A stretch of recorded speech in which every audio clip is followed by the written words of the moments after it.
Yes, we are live on Facebook. So I'm just checking before I continue. Otherwise, I will have a whole speech and you won't hear anything, right? Which wouldn't help. But yes, I wanted to check in, see how everybody is doing. It's been a while since I've been in the group. Please let me know how you guys are doing, and if there's any topics you want me specifically to discuss, also let me know. So what I do want to do is quickly, I want to just put in my headset. Otherwise, there's this echoing sound. Yeah, otherwise there's too much echo. So that should do. All right, perfect. So I had an interesting experience this week in terms of people that contacted me. So many folks contacted me that were in a place of stress or anxiety, real anxiety. And it was so, I don't want to say interesting, but we knew, right, that we're going to start to see this. We knew based off of what we've experienced last year with the lockdown, people in isolation, and where they said people should social distance, which really meant just physically distance. It didn't mean that you shouldn't speak to other people or reach out to other people. But that's probably a topic for another day. But we knew we're going to see this, right? It should not be a surprise. And I had like 2 parents contacting me because their kids are terrified to go back to school. And here in South Africa, the schools start next week for the majority of the kids. But they just absolutely terrified. And before I just go into the topic I want to discuss today, I just want to tell the parents, if you do have a child that comes to you and they're just absolutely terrified to go to school, telling them, oh, you'll be fine, is not an answer. Their stress and their anxiety is rooted into something. And it is really important that you work with somebody so that your child, so that can be uncovered and sorted out. I mean, it doesn't need to be a very, very difficult thing to do that, but just give them the support that they need, because that anxiety and what they feel is really rooted in something. It's not just something that they are fabricating in their mind, or that they've been playing games for 3 months at home and now they don't want to. It's not that. This is one of those things where you really want to listen to what your child has to say. But anyway, I don't want to rant on about that. I do have my notes here in front of me because I can ramble on about this topic forever, probably, and I don't want to do that. But I want to talk to you about that anxiety today, and what is the one single thing that you can do today to start to work on that anxiety and to start to get rid of that anxiety. I remember many, many, many, many years ago, I was working on a very large project for our company, and I was the project leader slash the manager. And really my first project that I worked on as a manager or entry-level executive, it just completely went pear-shaped. And it was really a very important client relationship that was in jeopardy. So lots of things that were going on. And I remember I woke up one night with heart palpitations, and I realized that is how it must feel to feel anxious. The things that I've done after that, now looking back, was really the things that got me through that anxiety, got me through that process, and sort of taught me how to spot anxiety and how to recognize it and what to do about that. And I want to share that with you today. Keep in mind that the hard things are, how can I say this? The hard thing about hard things is there's no easy plan. There's not a 5-step plan to get rid of anxiety. If I see these types of adverts, I just like, there isn't a 5-step plan. There isn't a 7-step plan. There isn't an 8-step plan. it's just you have to dig in, roll up your sleeves, and you have to do the work. Now, for those of you who do not know me, I'm Petroline from Explosive Minds, and I work with high-level leaders to really optimize their performance through thought patterns and behavior that we are changing based on the things that they're experiencing or based on the goals that they have. Now, I want to talk about this anxiety today. The anxiety we experience now, or that people experience now, any anxiety is a natural response to an unnatural situation or something that is happening. That is what we are experiencing specifically around the whole pandemic. Stephen Kotler, who is his work is phenomenal, and he specializes in flow and flow state. And when you are in that, sometimes people would call peak performance state. But what we have experienced over the last 20, 30, 40, 50 years is most of our changes many years ago were very much linear. We have evolved in a linear fashion. One thing changed, then people adapted, another thing changed, people adapted. And if you look at the changes between the different industrial revolutions, I mean, it's like it were thousands of years between the first and the second industrial revolutions, hundreds of years. But what we are experiencing now is an exponential growth, and it's just like one thing on the other, and the pace at which things are evolving, right? So whatever we are experiencing now, especially in the workplace, with lots of things being online, travel being cancelled, it's not really something new. The pandemic just accelerated all of those things, right? So just at a tremendous pace. I mean, one day your kid was still at school getting schooling from a teacher. The next day they had online schooling / homeschooling. Anxiety is normal when it is appropriate to the situation. So when we often, I mean, because I work with athletes, the level of anxiety they might experience when they go into a race or an important event, that's normal. We want that. We foster that, and we work with that to get them into that peak performance state so that they can perform. It's when we are in a prolonged state of anxiety that it becomes detrimental to our health, because now it releases a bunch of stress hormones, right? That I'm not going to go into now, but our nervous system as well.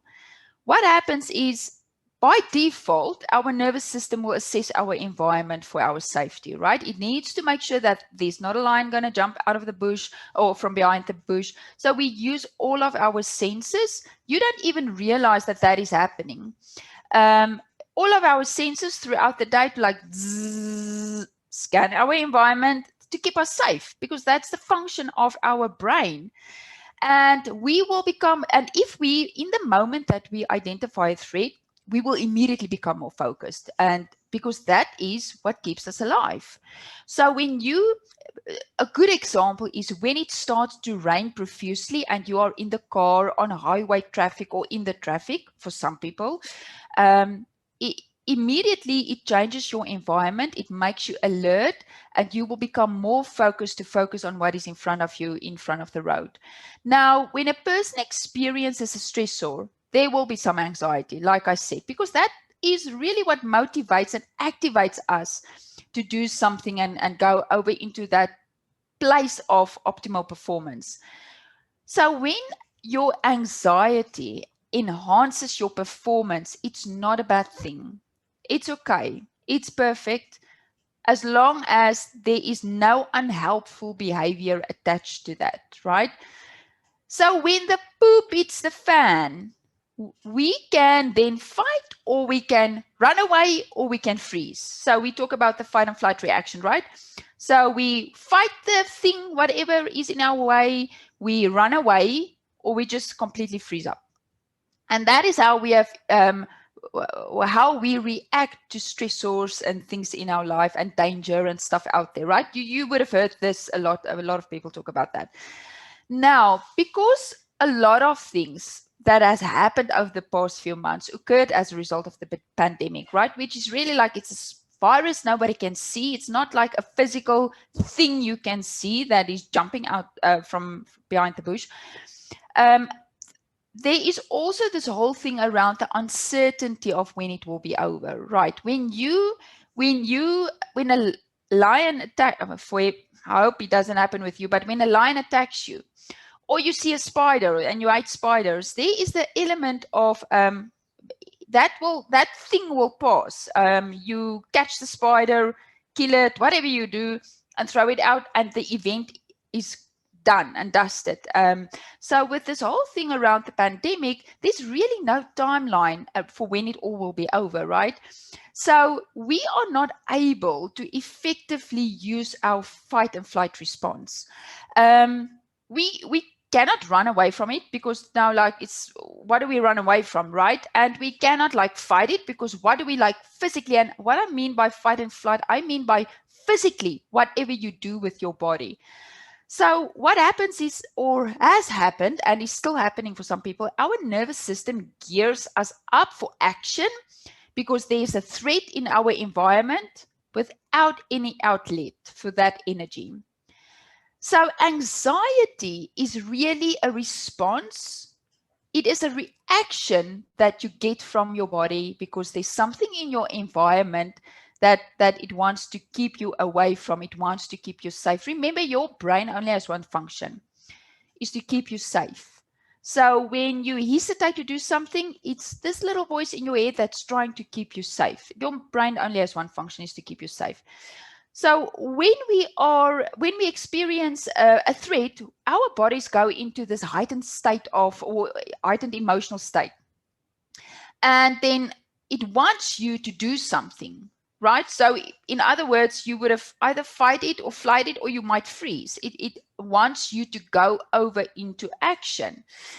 And now nothing is happening, because what outlet do you have, right? So when you do not take any action and you stay in that heightened emotional state, that's where the anxiety starts to become a bad thing for you. And that's where people cannot sleep and they cannot do this. And that's really when anxiety starts to take over.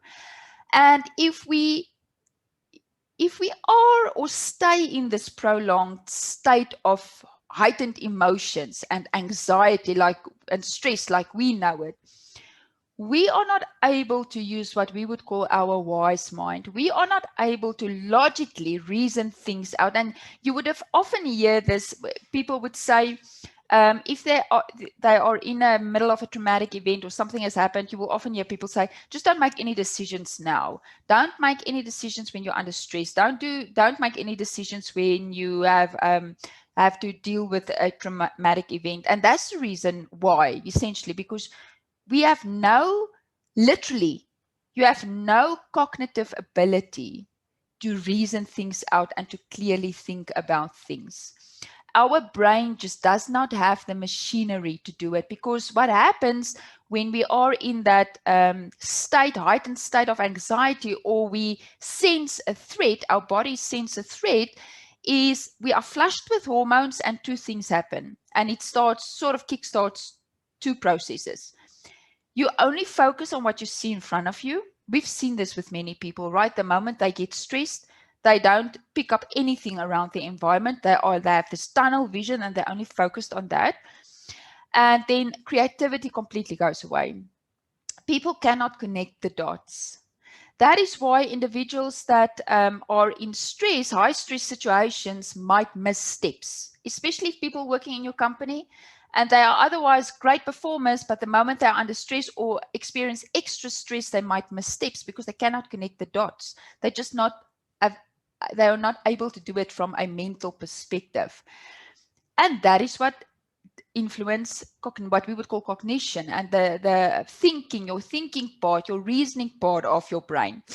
So when people bring that fear into something they're trying to solve, they can also get paralyzed. It's when then we say people are lazy, right? Or we say they're procrastinating, or even if you talk about yourself, I hear a lot of people labeling themselves as, I'm a procrastinator. No, you're not. you just have some stuff that's going on that prevents you from taking action. And so that is also one other good example is when the pandemic was, well, everybody went into lockdown pretty much in the beginning of last year, more or less at the same time. People went on this panic buying spree, right? They bought toilet paper, they bought this, and it doesn't really matter why they did it in the sense of, because people said they will have diarrhea and there won't be enough toilet paper, but people went into this panic mode of buying. And that's why, because when you experience this anxiety, you want to do something, you want to physically do something with your body, you want to go into some sort of physical state with your body. That's also why exercise is good for anxiety, because you are changing your state, you are actually physically doing something. So you guessed it right. The single most important thing that you can do when you find yourself in this heightened state of emotion, and even when you have a child, you can work with your child through this, is you take whatever it is that is in front of you and you break it down in pieces. We've heard this analogy a lot. You can only eat an elephant piece by piece, and there's truth behind that. So you break it down in pieces, because when you break something down in pieces, a challenge or whatever it might be, it becomes more manageable by default, and you only focus on the first piece that you need to do.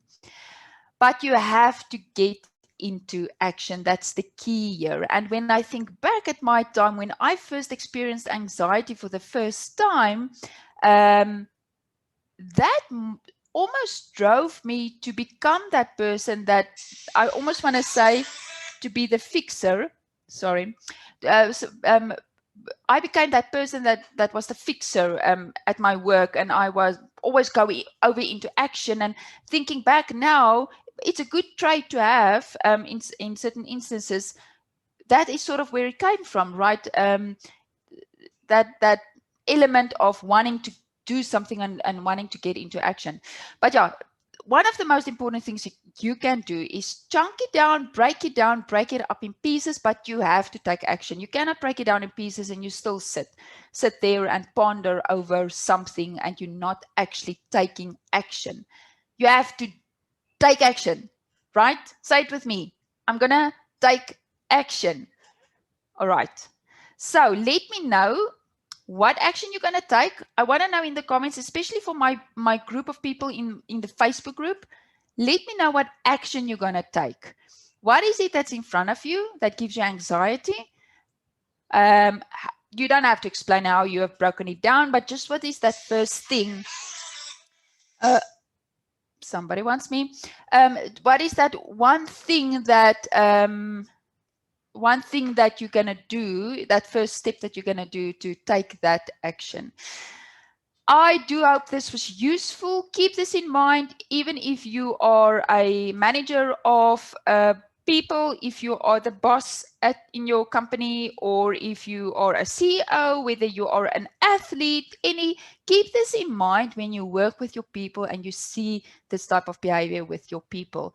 What you can do is get them in, help them chunk down, break down whatever task it is. Now is not the time to judge them because they are anxious. Because remember now, if they've never been an anxious person before, it's a bunch of stuff that's going on in their life because they are anxious.